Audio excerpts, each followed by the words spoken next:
so far so good. The code I was getting on my diesel heater was an E-08, and when I looked that up, it was had something to do with flameout, and a lot of people said that was due to lack of fuel, like your fuel pump was bad. So I ordered a new fuel pump. It wasn't that much to order one of those. I just put it back in and fired it up, and if you noticed that on the controller when I showed you the screen, the little red bar that was right there, before when it was turning off and I was getting the code, I never could get it up high enough to get that red bar. So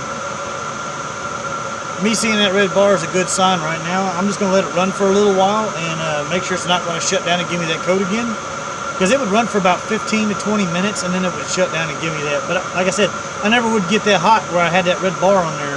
It was always the two yellows. So far so good. Hopefully it's fixed.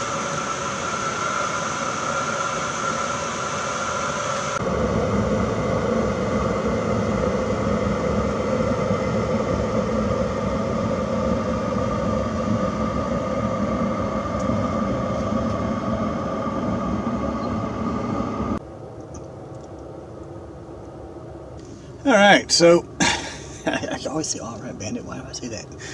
Anyway, the diesel heater is up and running. It's been running for a little while now. It's about 37 degrees outside, and we went ahead and fired it up just to see if it was going to run for a while or give me the error code, and figured I'd show you all the temp change in the tent. So we came out here and got in the tent. As you can see right here hanging by me, I have the Govee temp sensor hanging, the Bluetooth temp sensor, and I'll show you on my phone real quick the graph. It didn't take long.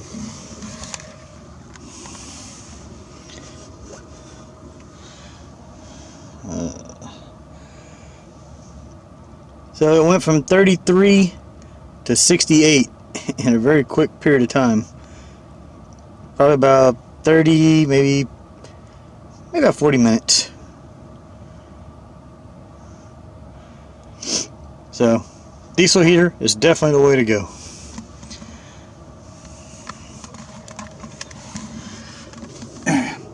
So if you find yourself getting the E-08 code, consider just ordering you a fuel pump and replacing it and giving that a try first. It was the easiest thing I could think of to work on first. This next step was going to be to tear the heater apart and try and clean out the insides and check all that stuff out, but I figured the fuel pump was the easiest thing to change and try first. So there you go. Later. Alright, I'll give you a couple of diesel heater tricks a lot of people ask about. So if you go on here and you can see like where it says Fahrenheit, if you want to know how to change that to Celsius, up and down at the same time, that changes it to Celsius. Do it again, back to Fahrenheit. So both these keys at the same time.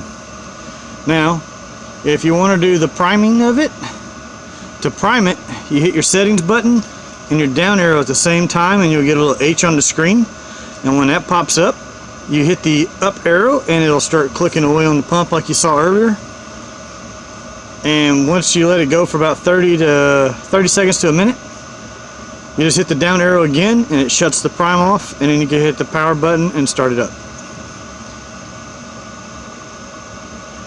And let's see, if you want to change it from where like it's reading like this, the frequency reading, the hertz reading, I believe it's the OK button and the up will change it to a temperature setting. So this thing right here, this remote now becomes your, you hear the heater speed up, this becomes your thermostat, like your wall thermostat. It's reading the temperature off of this.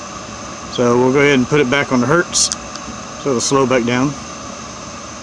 And one more piece of advice, if you really want this thing to be efficient on your battery power, put it on the hertz reading.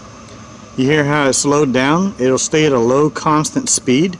It won't use as much battery power, and I think in the same 5 hours I saved 40% of my battery by changing it over to the hertz frequency from what it actually used on the temperature setting. because the temperature setting is going to make it speed up and slow down, speed up and slow down, so it uses up way more power. So keep it on the Hertz setting and it'll run lower, slower like this, but it will warm it up. That's what I had it on, and you'll be good to go. And it's quieter in the tent. You don't have to worry about, you don't wake up to that rush of air blowing into the tent. So it does make a difference, and I hope that helps.